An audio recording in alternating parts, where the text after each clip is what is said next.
Hi అండి, welcome to my channel.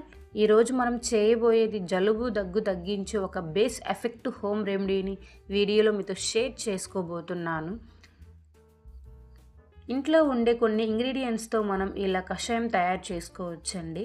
నేను కూడా నాకు జలుబు దగ్గు ఇలాంటివి చేస్తే ఇంట్లోనే కషాయం తయారు చేసుకొని తాగుతానండి.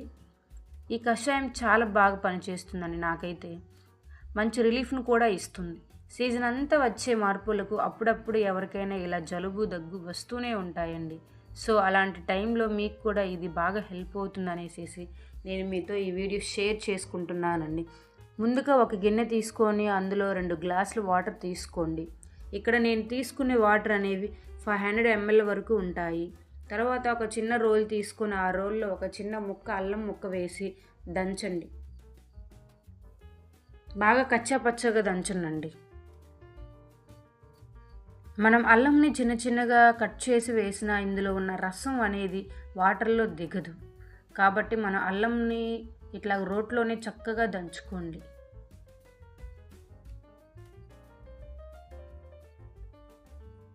దంచిన అల్లాన్ని ఒక చిన్న గిన్నెలో తీసుకోండి. మనం ముందుగా కలుపుకున్న గ్లాసు వాటర్ ఉన్నాయి కదండి, ఆ వాటర్లో 1 స్పూన్ మిరియాల పొడి, ఇందులోనే అల్లం పేస్ట్ కొంచెం, ఇందులోనే 5-6 లవంగాలు తీసుకోండి. లవంగాలు గొంతు నొప్పికైనా నోస్ బ్లాక్ అయినా చాలా బాగా పనిచేస్తాయి. అలాగే 2 యాలకులను కూడా తీసుకోండి. యాలకులను దంచకుండా వీటిని కొంచెం విప్పి వేయండి. అలాగే ఇందులోనే 1 టీ స్పూన్ వామును కూడా తీసుకోండి. వాము దగ్గును తగ్గించడానికి చాలా బాగా ఉపయోగపడుతుంది. అలాగే 2 బిర్యానీ ఆకులను కూడా తీసుకోండి. 4-5 దాల్చిన చెక్కలను కూడా తీసుకోండి. ఇందులో ఉండే యాంటీ ప్రాపర్టీస్ జలుబు దగ్గును తగ్గించడానికి చాలా బాగా హెల్ప్ అవుతాయి. అలాగే కల్లుప్పు కూడా తీసుకోండి. కల్లుప్పు కంటే కూడా బ్లాక్ సాల్ట్ తీసుకుంటే ఇంకా బాగా యూజ్ అవుతుందండి, బాగా పనిచేస్తుంది. కానీ వీలైనంత వరకు బ్లాక్ సాల్ట్ తీసుకోవడానికి ట్రై చేయండి. బ్లాక్ సాల్ట్ లేకపోతే అప్పుడు కల్లుప్పు తీసుకొని చేయండి. ముందుగా స్టవ్ ఆన్ చేసి స్టవ్ మీద పెట్టి మరిగించుకోండి. స్టార్టింగ్ ఇవి కొంచెం త్వరగా వేడవ్వడానికి హై ఫ్లేమ్లో 2 minutes పెట్టుకోండి. ఆ తరువాత మంటను మీడియం ఫ్లేమ్లో పెట్టి మధ్య మధ్యలో ఇట్లా కలుపుతూ చూసుకుంటూ చక్కగా మరిగించుకోండి. మనకి ఇవి చక్కగా మరిగితే ఇందులో ఉన్న ఫ్లేవర్ అలాగే ఔషధ గుణాలు అన్నీ వాటర్లో చక్కగా కలుస్తాయి. మనం తీసుకున్న వాటర్ అనేవి ఇలా సగం వచ్చే వరకు ఇలా మధ్య మధ్యలో కలుపుతూ బాగా మరిగించుకోవాలి.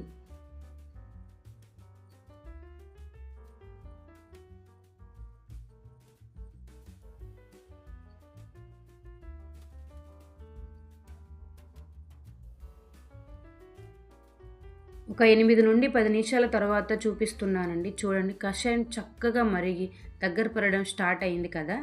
ఇలా ఈ కొంచెం మరిగిన తరువాత ఇందులోకి 1/2 టీ స్పూన్ పసుపును తీసుకొని కలపండి. పసుపులో కూడా యాంటీబయాటిక్స్ ఉంటాయి. మరొక 2 నిమిషాలు మధ్య మధ్యలో కలుపుతూ బాగా మరిగించండి. మనం తీసుకున్న వాటర్ అనేవి ఇలా సగం వచ్చే వరకు కలుపుతూనే ఉండండి.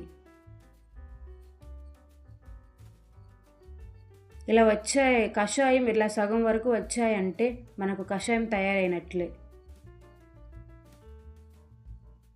ఇప్పుడు స్టవ్ ఆఫ్ చేసి గ్లాస్లోకి తీసుకుందాం.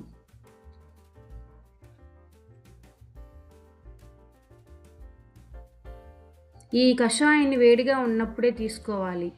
మెల్లిగా సిప్ చేస్తూ తీసుకుంటూ ఉన్నామంటే ఇంకా ఘాటు అనేది గొంతుకు తగులుతూ రిలీఫ్గా అనిపిస్తుంది.